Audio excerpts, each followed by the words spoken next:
Hi, thank you for joining me today. My pleasure. If you would please introduce yourself, tell us a little bit about your academic background and your work. Sure. My name is Angela Jones. I currently own a sign language interpreter referral agency in the Bay Area, Partners in Communication. I'm a sign language interpreter myself. I have an associate's degree for interpreting and American Sign Language, and I also have a degree in business. Okay, great. And have you worked with have you worked in interpreter education? I'm not a trainer myself. I've been around a lot of interpreter education in my exposure to the program I went through and friends and colleagues who are educators, but I myself have not done any training. Okay. With your agency, in your current agency, do you find that students who have recently graduated from interpreting programs are ready for most of the jobs that you would need them for? Well, it's interesting. One would think that as somebody's getting a degree, and you hear in a lot of fields they get their degree and they're ready to come in, or there's a system in place to get them into the job field. For us, what we see is we have interpreters who will contact us prior to finishing their program, wanting to have some type of mentoring or to be able to have opportunities to get exposure to interpreters who are out doing actual interpreting. And within our agency, we don't really have a system in place for that, and we don't have established funding to have like a mentoring program in place. So when these interpreters are looking for that during their interpreting program, and then once they finish their program, we often can't hire them to do the work because I would say probably about 90% of our contracts, if not more, require national certification.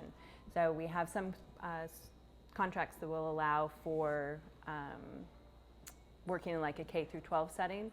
We'll accept an EIPA score, and that's state mandated by the Department of Ed, or contracts that have written in that they have to have national certification, so like an RAD certification in order to be able to even take any work for us. So if an interpreter is coming out of an interpreter training program and isn't nationally certified, we don't even have any work that we can send their way.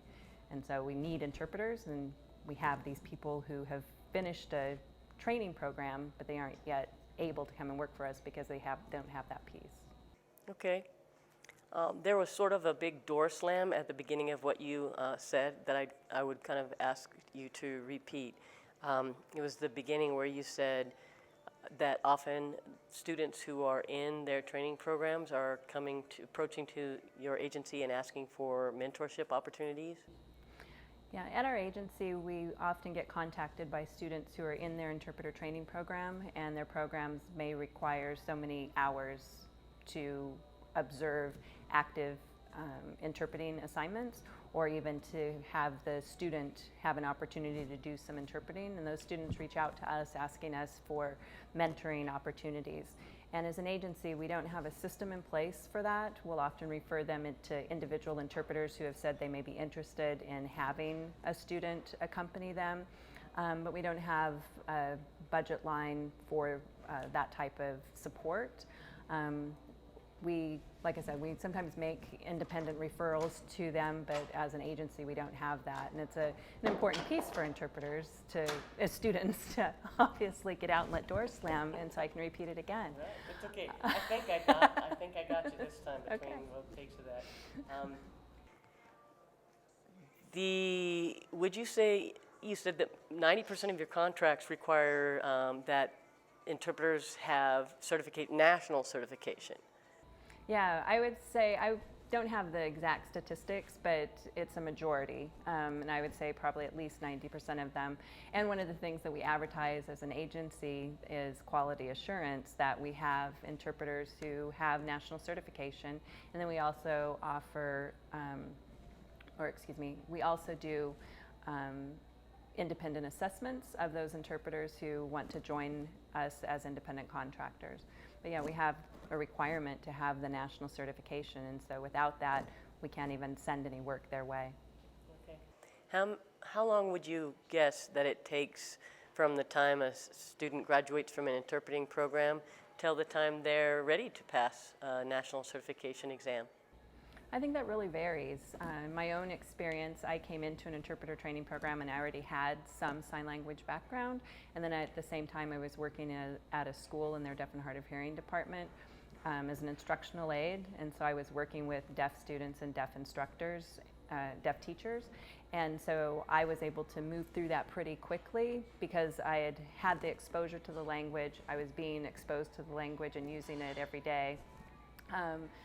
And I just think when I look at students now who are coming out of the interpreter training program in my own local area or in the area where I run my business, that they don't have the type of they aren't given the type of opportunities, or those opportunities don't present themselves. And I think it's an important piece because without it, you're seeing them try to go for testing and they're not able to pass the exams that are being offered to them. The Educational Interpreter Performance Assessment, the EIPA, and your state requires? 4.0 or above. Okay. So you have some people that are nationally certified and others who have an EIPA 4.0 or above? We have a very small pool of interpreters who do have an EIPA score, who are allowed to take some work with some of our contracts. But for the most part, it requires national certification. And I feel like I should add that our pool of nationally certified interpreters is getting older. And so you're seeing people who are thinking about retiring or who are retired that have always been our go-tos for, boy, if you need somebody for this assignment, you know who you could go to. And now those people are retiring and we really need to be able to backfill those positions. And we're just not seeing the number of interpreters who are coming out of interpreter training programs being ready to take that type of work. Do you feel it's important to have a large pool of highly qualified interpreters? Absolutely. I think especially with running an agency, we have a variety of assignments that come our way and a variety of situations that we need to put people in. And so it's few and far between that one interpreter could do any type of assignment. And so you are going to be able to work with people who have a variety of skills and backgrounds and expertise to put them into the different situations that come before us. And so being able to have a larger pool who's able and willing to take different types of work is really important. And why does it matter? Well, a lot of people think, well, you're just interpreting. Can't you just hear what one person says and put it in sign language and vice versa? But in all actuality, without an individual having the exposure to the deaf community, without an individual having some type of background or of doing some type of prep in order to get to that assignment, you're just not going to have the same quality of interpretation that you would otherwise. Okay. Well, thank you so much for your time. I appreciate you coming down to talk to me. It was a real pleasure. Thank you.